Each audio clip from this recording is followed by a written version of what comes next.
हमारे चैनल से जुड़ने के लिए यूट्यूब पर आसान तफसीरे कुरान सब्सक्राइब करें। अस्सलातु वस्सलामु अलैका या रसूलल्लाह। अस्सलातु वस्सलामु अलैका या हबीबल्लाह। अस्सलातु वस्सलामु अलैका या नूरल्लाह सल्लल्लाहु तआला अलैका वसल्लम। अल्लाहुम्मा अफ्तह अलैना हिकमतक वंशुर अलैना रहमतक या ज़ल जलालि वल इकराम। अऊज़ु बिल्लाहि मिनश शैतानिर रजीम। बिस्मिल्लाहिर रहमानिर रहीम। यख्तस्सु बिरहमतिही मन यशा वल्लाहु ज़ुल फ़ज़्लिल अज़ीम। वमिन अहलिल किताबि मन इन तअमनहु बिक़िंतारिन युअद्दिही इलैक वमिनहुम मन इन तअमनहु बिदीनारिन ला युअद्दिही इलैक इल्ला मा दुमत अलैहि क़ाइमा। ज़ालिक बिअन्नहुम क़ालू लैसा अलैना फ़िल उम्मिय्यीन सबील व यक़ूलून अलल्लाहिल कज़िब व हुम यअलमून। सदक़ल्लाहुल अज़ीम। हज़रात मुहतरम, मैंने जिन आयात को पढ़ने का शरफ़ हासिल किया वो पारा नंबर 3 सूरह आले इमरान की आयत नंबर 74 और 75 है। इससे पहले हम ये सुन चुके कि अहले किताब मुसलमानों को गुमराह करने के लिए नई नई साजिशें रचते थे और उनके औलमा ने उन्हें एक साजिश रच करके एक मशवरा दिया कि हमारी एक जमात सुबह ईमान ले आए और पूरा दिन मुसलमानों के साथ रहे और शाम होते होते इस्लाम से फिर जाए, मुर्तद हो जाए और लोगों में ये बातें करें कि हम अपनी आसमानी किताबों में जिस नबी का जिक्र पढ़कर आए हैं वो ये नबी नहीं है। इस तरीके का वसवसा डालना चाहते थे और ये वसवसा डाल करके वो ये साबित करना चाहते थे कि इस्लाम वो दीन नहीं और मोहम्मद सल्लल्लाहु अलैहि वसल्लम वो नबी नहीं जिनका जिक्र आसमानी किताबों में आया है। और फिर उन्हें ये सारा कुछ जो वो करते थे वो खुद भी जानते थे कि वो गलत कर रहे हैं, कि हम बातिल पर हैं, हम गलत हैं। हक मोहम्मद सल्लल्लाहु अलैहि वसल्लम नबी बरहक है, मगर उसके बावजूद इनाद, बुग़्ज़ और हसद की वजह से, क्योंकि वो ये चाहते थे कि नबी बनी इसराइल में से होना चाहिए और हुजूर सल्लल्लाहु अलैहि वसल्लम ये बनी इस्माइल में से थे, इसलिए इन्होंने ये बात भी मशहूर कर रखी थी कि जो नबूवत जो है वो बनी इसराइल में से होगी, नबी जो होगा वो बनी इसराइल में से होगा, इसके अलावा किसी और कौम में नहीं होगा।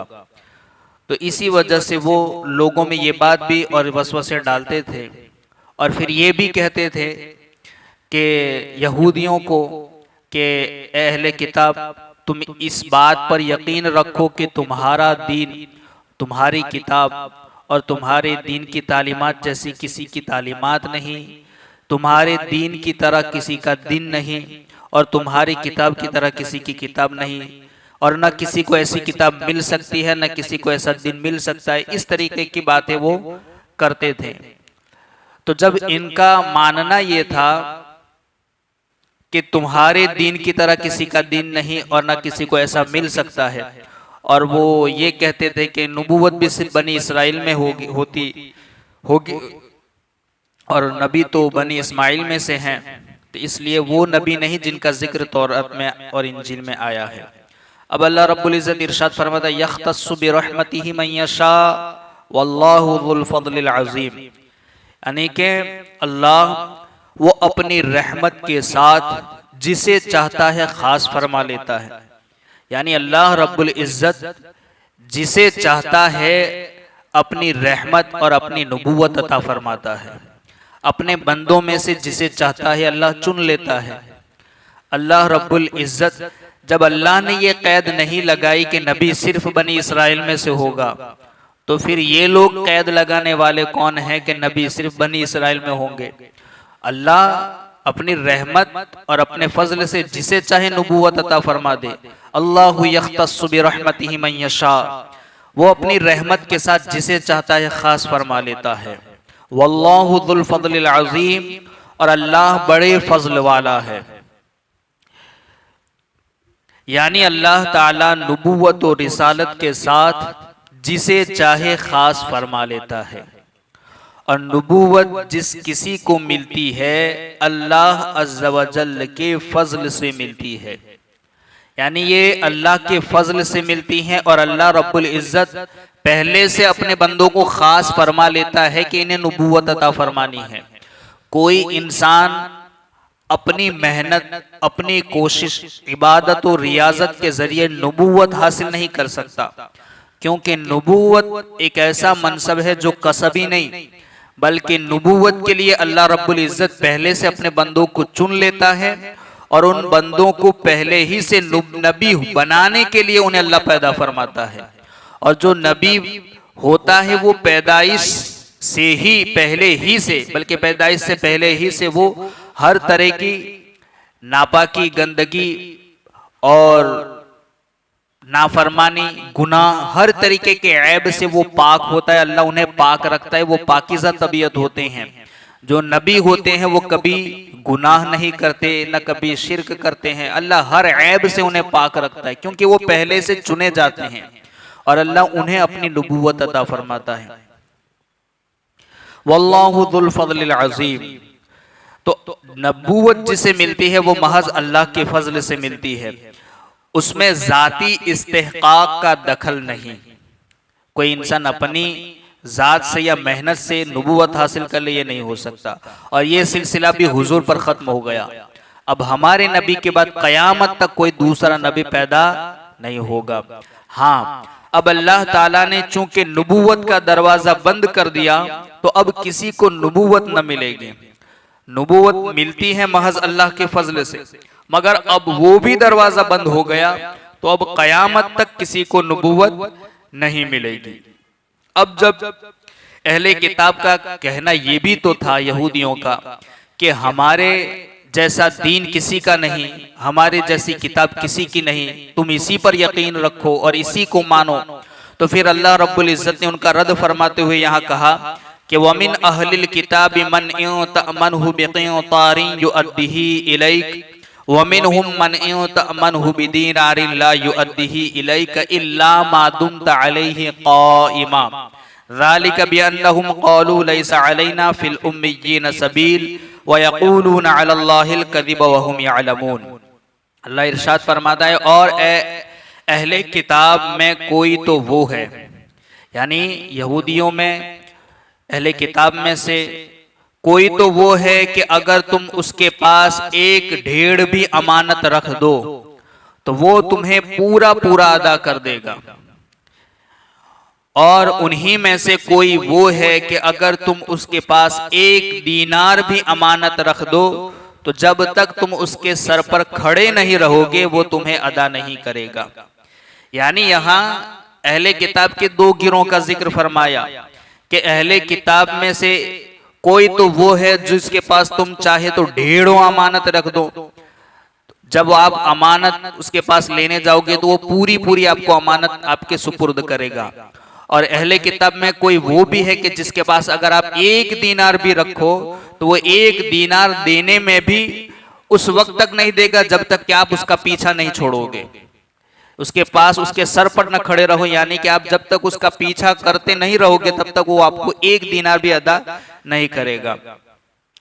इनकी ये बददयानती इस वजह से है कि वो कहते हैं कि अनपढ़ों के मामले में हमसे कोई पूछगछ नहीं होगी।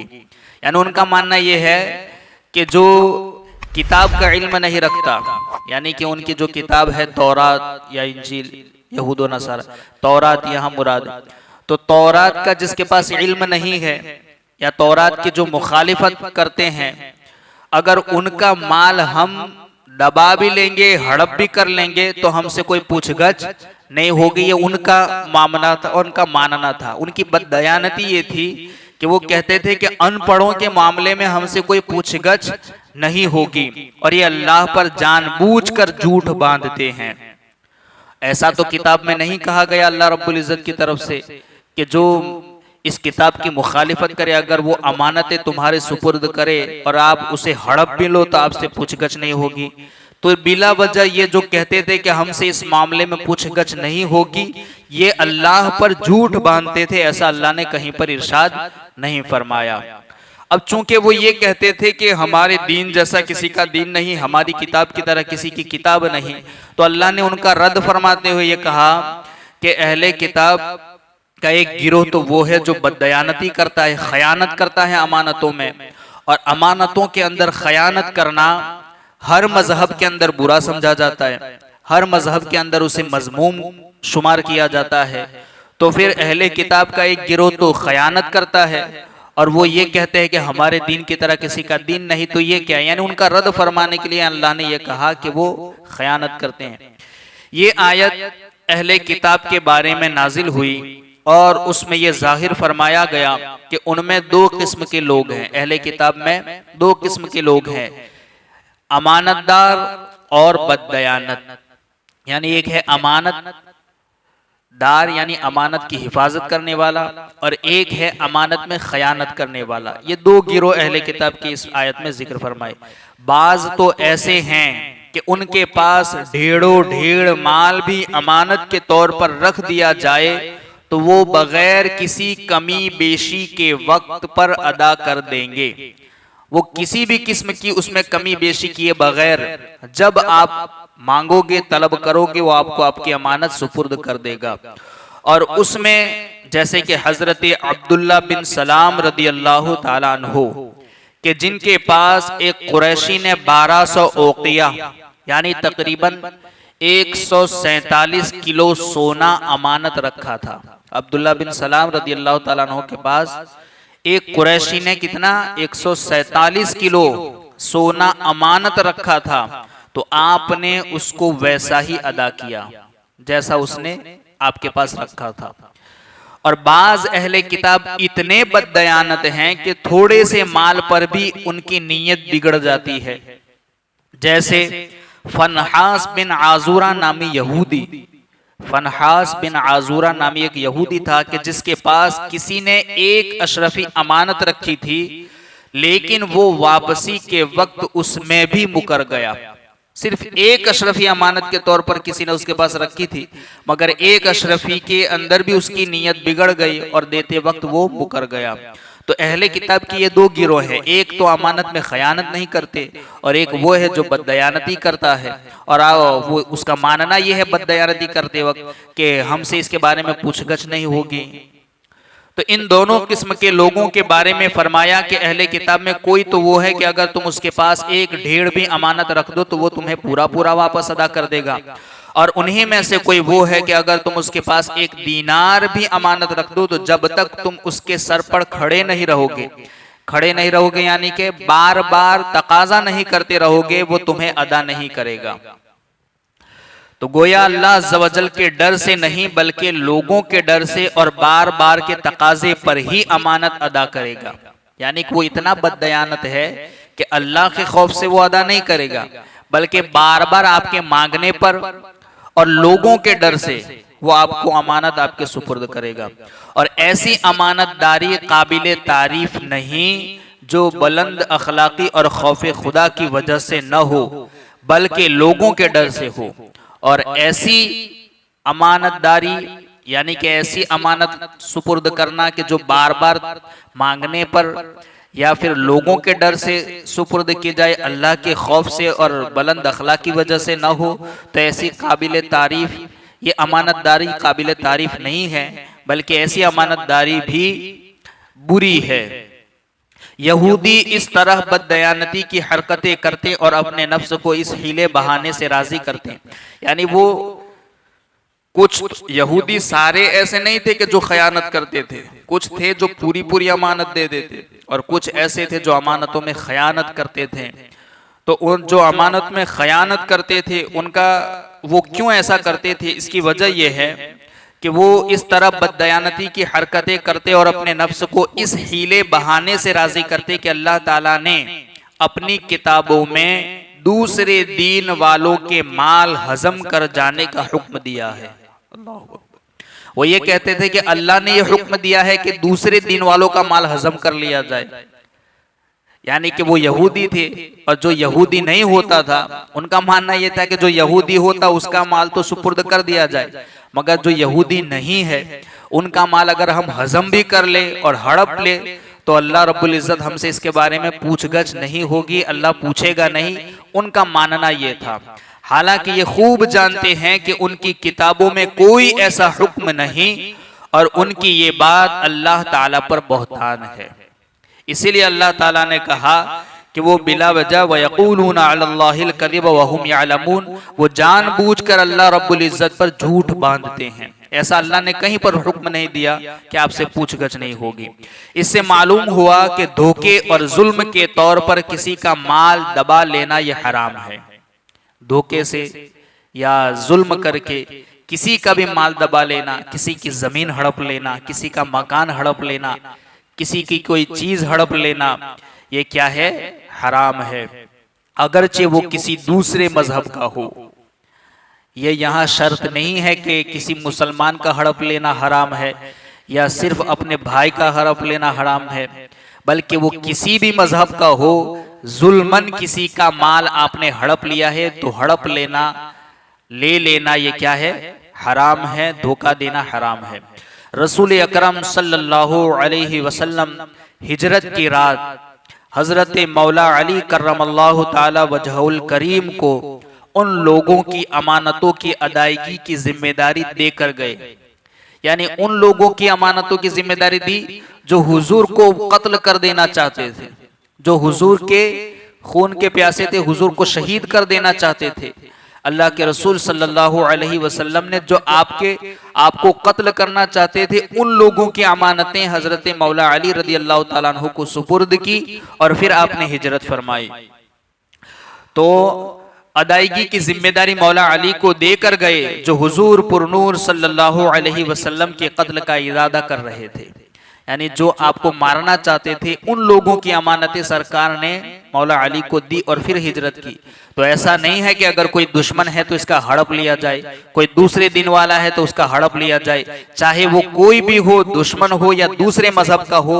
जुल्मन किसी का माल हड़प लेना या किसी को धोखा देकर के माल ले लेना, ये दोनों तरीकों से माल हड़पना गुनाह और हराम है। और जिनसे तंग आकर, यानी कि सरकार ने उन लोगों की अमानतें मौला अली को दी जो लोग आपको कत्ल करना चाहते थे और जिनकी वजह से सरकार तंग आकर आप सल्लल्लाहु अलैहि वसल्लम हिजरत कर रहे थे। बल्कि जो आपको कत्ल करना चाहते थे, सरकार ने उनकी अमानतें भी मौला अली को सुपुर्द कर दी और कहा कि इन लोगों की अमानतें आप इनको सौंप देना और फिर आप चले आना। तो दुश्मनों की अमानत हो, चाहे दूसरे दीन वालों की हो, चाहे किसी भी मजहब की हो, अमानत बहरहाल अमानत है। इसमें आपको खयानत करने की इजाजत नहीं है। हड़प लेना ये भी जायज नहीं, जुल्मन ले लेना ये भी जायज नहीं, धोखा देकर लेना ये भी जायज नहीं। न सिर्फ मुसलमान के साथ बल्कि मुसलमान के अलावा कोई दूसरे दिन वाला हो उसके साथ भी ये मामला करना हराम है और गुनाह है। ए काश के हमारे मुसलमान भाई गौर फरमाएं कि वो ताजदार रिसालत सल्लल्लाहु अलैहि वसल्लम की सुन्नत पर अमल पैरा हैं और ऐसा करने वाला हुजूर की सुन्नत पर अमल करने वाला है या यहूदियों के तरीके पर है, या जो जुल्म करके हड़प लेता है वो यहूदियों के तरीके पर अमल करने वाला है। तो हमें गौर करना चाहिए कि क्या हमारा काम, हमारी जिंदगी और हमारी जिंदगी जीने के तरीके हुजूर की सुन्नत पर अमल करते हुए हैं या यहूदियों के तरीके पर अमल करते हुए हैं। तो इस वक्त उमूमी तौर पर मुसलमान दुनिया में नेक नाम नहीं है और आम तौर पर देखा जाता है कि आज फिलहाल इस वक्त मुसलमान नेक नामी के साथ जिंदगी गुजारते हुए नजर नहीं आती। अल्लाह रब्बुल इज्जत हम सबको कही सुनी बातों पर अमल की तौफीक अता फरमाए। अल्लाहुम्मा रब्बना नव्विर क़ुलूबना बिल क़ुरआन व ज़य्यिन अख़लाक़ना बिल क़ुरआन व नज्जिना मिनन नार बिल क़ुरआन व अदख़िलना फिल जन्नति बिल क़ुरआन। अल्लाहुम्मा रज़ुक़ना तिलावतल क़ुरआन, अल्लाहुम्मा हदिना हिदायतल क़ुरआन, अल्लाहुम्मा रब्बना आतिना शफ़ाअतल क़ुरआन, वसल्लल्लाहु तआला अला खैर खल्क़िही व नूर अर्शिही मुहम्मदिन व अला आलिही व अस्हाबिही अजमईन बिरहमतिका या अरहमर राहिमीन।